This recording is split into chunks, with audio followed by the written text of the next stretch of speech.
Daniel, what if I was just casually ask you who the greatest quarterbacks at UGA have ever been? That wouldn't cause too much of concern or anger or emotion from anybody, would it? Nobody probably going to get their feelings hurt about this at all. Nobody's gonna care. But guess what? We're just gonna dive We straight get right in there. We ain't worried about it. The top 3 quarterbacks of all time at UGA next on Locked On Bulldogs. You are Locked On Bulldogs, your daily podcast on the Georgia Bulldogs. Part of the Locked On Podcast Network. Your team every day.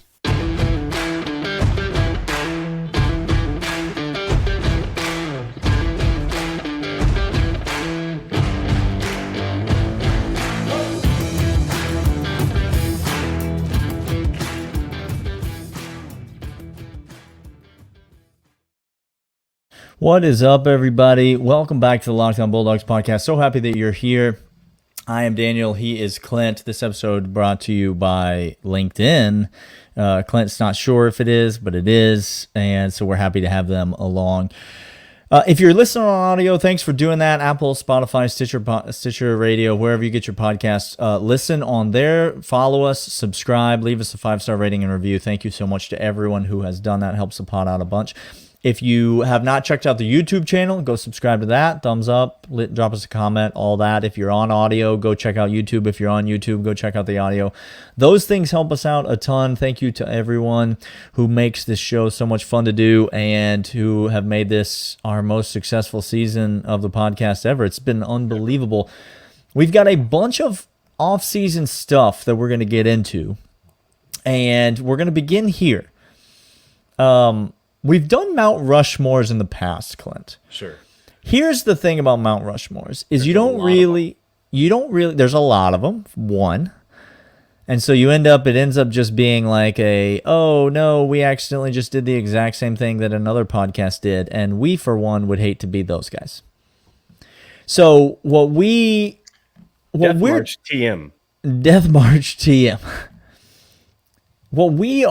What we're trying to do here is say, forget about the Mount Rushmore. Because on the Mount Rushmore, you don't have to really put yourself out there on the line. No. Because you understand the presidents on Mount Rushmore aren't ranked. But we could rank them here on the pod if you'd like. We go Washington 1. No. No? No. Abraham Lincoln's 1.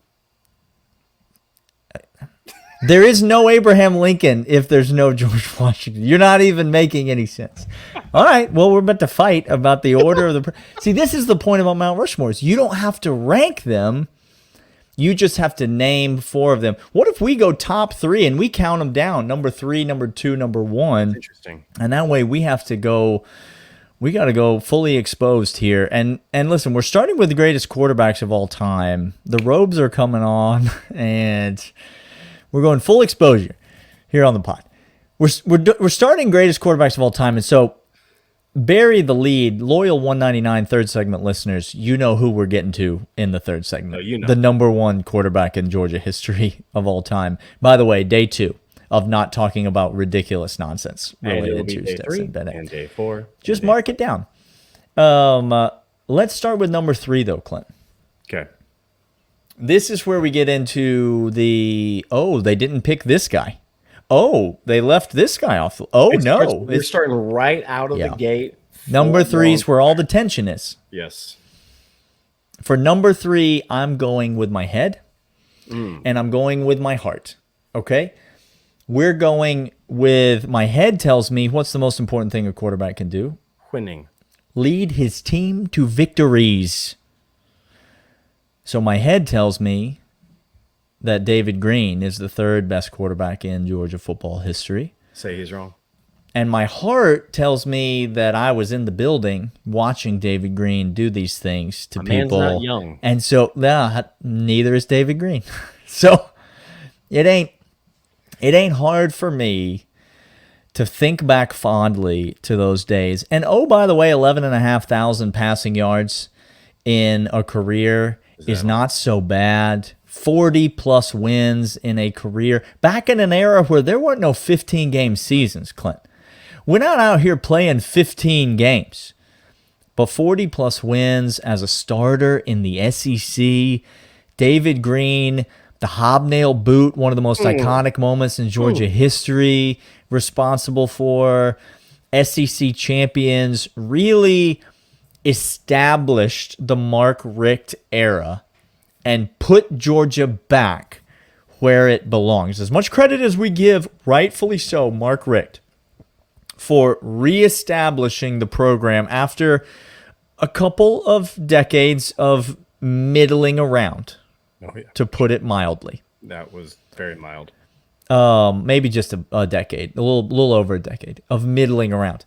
Mark Richt reestablished the program, but just as much as he did that, David Green did that from 01 to 04. And oh, by the way, he was a really good quarterback. He was very good, talented, Daniel, all the way through. Quite talented. This is why David Green is, in fact, number 3 on the list, which we'll come back to number 2. But first, Daniel, we need to actually do our job. And that's FanDuel. FanDuel is the best, the number 1. Some call them, Daniel, the most quintessential, if you will. If the loyal 199 wants to go ahead and figure out the amuse-bouche of sports betting, that is FanDuel. FanDuel right now is the place where Daniel and I go to do all of our sports book. They're the number 1 sports book in all of America. The official you love to see that sports book of Locked On Bulldogs and we're the number 1 college football team in all of America. Do you see how this and they're the number 1 sports book in all of America? It's really a match made in heaven. It's really a match made in heaven. And right now, this year, the only app you need for all your Super Bowl party is FanDuel, America's number 1 sports book. With FanDuel, you can bet on Super Bowl 57 with a no-sweat first bet. You'll get up to $3,000 back in bonus bets if your first bet doesn't win. Sounds like a heck of a lot of bonus bets. All them bonus bets. I'm not worried about it because my first bet is going to win, so I'm not too worried about it. Going to win. We got money on it, and all the money that Coin we've been toss. doing. Tails never fails. Look, guys, I don't know how to tell you this. Get them squares out. Get the whole thing out. FanDuel is a place that you need to do. It's safe, secure, super easy. Best of all, you can get paid for your winnings instantly. That's huge. Join FanDuel today at FanDuel.com/lockedon and claim your no-sweat first bet on Super Bowl 57. That's FanDuel.com/lockedon. Make every moment more fun with FanDuel, official sportsbook partner of the NFL. I deleted everything for you out of the folder, Clint, so we should be good to go in the future. Just no worries. Hey, life is hard sometimes. Zach, we love you. There's lots of button. Anyway, I'm going to go to number 2. Let's go to number 2 here. Number 2.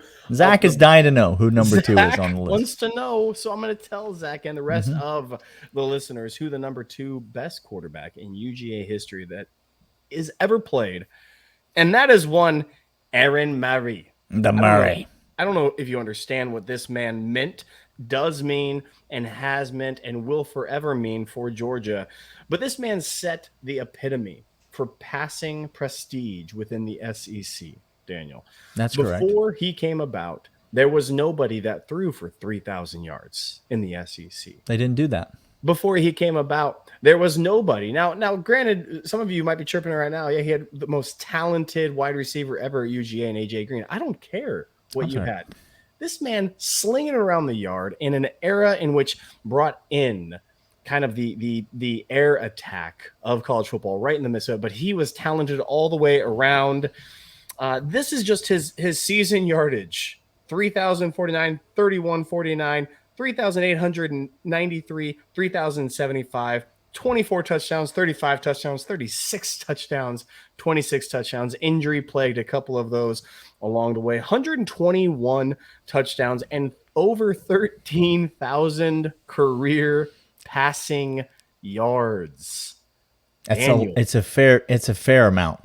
That is an unbelievable amount. A rating of 158.5 in all 4 years over at Georgia. This guy went on to have an NFL career and now does a great job commenting about the Bulldogs as well as college football.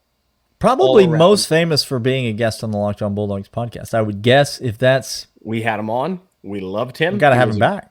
Wow. It's fantastic. We're going to reach out to him and let him know. Capital Bowl MVP, 2011 All SEC second team. I mean, the list goes on and on and on of what this man did while under center at UGA. He did them all. When you talk about statistical leaders at quarterback, it's Aaron Murray and no one else when it comes to the University of Georgia. No one comes near. And again, there's different ways to measure a quarterback's greatness, and one of them is proficiency and the ability to put up prolific stats. And when measuring greatness in that way, Aaron Murray is number one on this list. He is absolutely the most statistically proficient quarterback in Georgia history. As you said, 4 years, 3,000 yards passing. Who was the offensive coordinator during those years, Clint? Now hold on. Now, because yesterday must be like an outdated. Must be somebody that we hated. I mean, we hated him. We ran him out of town because he hated do him. Something that we thought he should do. Huh, interesting. Now, what if you put Kirby Smart's defenses with those Aaron Murray teams? How would they have done? Oh no! See, now you got a real stew cooking. Yeah, you got more than a potato in there. You've got several items in there. Okay, we digress. Aaron Murray is the GOAT when it comes to just absolutely the ability to put up yards, to put up points. That LSU game in Sanford is still some people's favorite memory ever in Sanford Stadium. One of the greatest games in Sanford Stadium history, certainly. Just an absolute freaking shootout where Aaron Murray won the game for us multiple times with heroic drives, and we thought, oh my goodness, he's done it. And then he had to do it again. Let's do it again. How about another one? Not a problem for Aaron Murray. Great dude, great quarterback, UGA legend, and absolute damn good dog. So Aaron Murray, number 2 on the list, which leaves only one left. And you know who it is. And so maybe let's take a second here and talk about Matt Stafford, not top 3 quarterback of all very time. Talented, very great. Went on, probably had the best modern career of UGA. Definitely some other quarterbacks that could have been mentioned. Some other beloved quarterbacks. We joked yesterday about Mike Bobo not going to make this list, but Mike Bobo was a decent enough quarterback in his own right. Eric Zier was a great quarterback. DJ Shockley had a great, if didn't have the longevity because he didn't have multiple years starting, but no, he did not. In terms of single season, I thought was an absolute standout for Georgia. Cox? I mean, that was just. Well, we'll be seeing you guys. What about Grayson Lambert? Was he considered? Set a record against South Carolina. Single game record. That was in the rain and everything. You cannot take that away. I watched the game in a hotel room. It was the weirdest game I've ever watched. It is a weird time to be a Georgia football fan. We think of what we've endured, Georgia fans. Think of where we've come. All to get to the greatest quarterback in the history of University of Georgia, nay, the greatest quarterback in the history of college football. There it is. Who we will talk about right after this. It's Stetson Bennett the fourth, Clint. Let's say it one more time. I'll say let's do a little instant thought reaction. Okay, I'm gonna say something. You tell me a name. Okay. We'll see how quick this goes. Okay. Best college quarterback of all time. Stetson Bennett. There we go. See how easy that was? It was easy. I thought it was going to be more difficult. No, it's very easy. He's the best college quarterback of all time. And he played for our team, which means ipso facto, he's the best Georgia quarterback of all time. See, it's not difficult. You're trying to outdo me on the vocab, aren't you, Daniel? Listen, we work a few Latin words in here. We're trying to educate the people. The more you know. Stetson Bennett, he went 29-1 in his last 2 years as a starter, and he won 2 national championships. In the era of the most ridiculous teams to ever be assembled, with the greatest coaches and the greatest conference in the hardest to win, longest season ever recorded. None of that is a lie. Nope. Okay. How about Georgia hasn't won a national championship in 41 years? There's an absolutely bogus call that gives Alabama the ball on the 10-yard line. They score a touchdown, take the lead, and the season has fallen apart for the University of Georgia. How about 4 for 4, 80 yards, touchdown, a lead that would never be relinquished to win the national championship? He won the game for you. And again, I need to tell you, Georgia fan listening to this, who is already typing in the comments, The defense won the game. The defense won us the game. No. No? Stetson rode the defense. Well, the defense had given up more points than we had scored. And then Stetson went to score more points than their We were down. Uh-huh. Then we got the ball. Okay. And then 4 for 4, 80 yards, touchdown. And then we were ahead, and we were never down again. So you tell me who won the game. It's not a lie, and that's exactly how the play sheet went. And then he dead-legged the entire state of California and rode roughshod over the TCU Horned Frogs in the most dominant national championship win of any sport ever. So that's what he did as a Georgia quarterback. He also did it under the more scrutiny than any Georgia quarterback has ever faced of all time. He also did it under more ridiculously crazy circumstances than any Georgia. Being benched multiple times. Transferring out. Going from a walk-on to a scholarship player, having to be re-recruited back to the University of Georgia, coming back when two five-star kids were recruited over him, beating out all of those players. Losing to his job to a man whose head was open on a table months prior to taking over. Literally. And then said man came into the game and darn near lost us the football game in what was maybe the worst 20 minutes of quarterback play I've ever seen from a Georgia football player.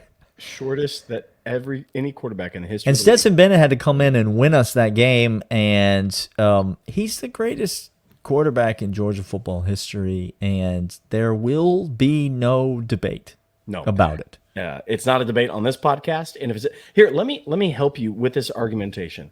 You name the top 3 players Georgia's ever seen on offense, and I'll ask you how many of them Stetson Bennett has played with. Top 3 running backs of all time. Did he play with any of them? No. Well, we're going to be doing this over the next several weeks on the pod, so you just tune in and you can listen. But just a spoiler alert, he didn't play with Nick Chubb. He didn't play with Nick Chubb. He didn't play with Sonny Michel. He didn't play with Todd Gurley. Okay. Did he play with AJ Green? No. Did he have Jorge Pickens for more than 4 games? No. Did he have the leading yardage receivers ever? What about tight end, Clint? Did he play with any of the top 3 tight ends in Georgia football history? He did, in fact, play with. I'm just seeing the comments now as they're starting to trickle in.